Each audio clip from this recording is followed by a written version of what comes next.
Hello guys, welcome to my channel. आज आपण बनवणार आहोत डाळ। डाळ बनवण्यासाठी आपण कुकरमध्ये 3 वाटी डाळ टाकणार आहोत।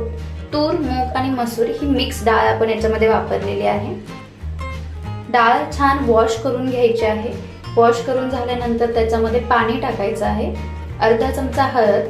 कुकर बंद करून आपल्याला गॅसवरती मीडियम फ्लेमवरती 10 ते 15 मिनिटं ठेवायचं आहे। 10 ते 15 मिनिटांनी आपली ही डाळ शिजलेली आहे।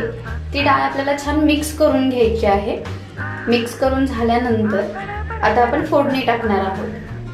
तेल छान गरम झाल्यानंतर 1 चमचा मोहरी, 1 चमचा जिरे, थोडंसं हिंग आणि कढीपत्ता आपण इथे टाकलेला आहे। आता यामध्ये आपण मिरच्या टाकणार आहोत। 5 ते 7 मिरच्या आपण इथे टाकलेल्या आहे। मिरच्या छान तडतडल्यानंतर याच्यामध्ये आपण कांदा टाकणार आहोत। 1 बारीक चिरलेला कांदा आणि 1 बारीक चिरलेला टोमॅटो आपण याच्यामध्ये टाकणार आहोत।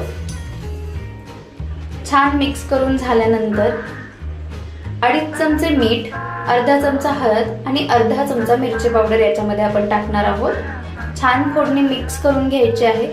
फोडणी मिक्स करून झाल्यानंतर जी शिजवलेली आपली डाळ आहे ती डाळ आपण याच्यामध्ये टाकणार आहोत।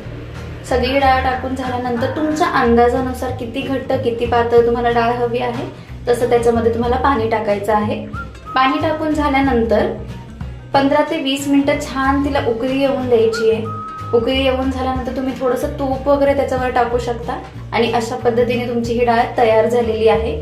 खूप सुंदर, खूप टेस्टी अशी ही डाळ तयार झालेली आहे। रेसिपी आवडली असेल तर नक्की ट्राय करा। Thank you so much.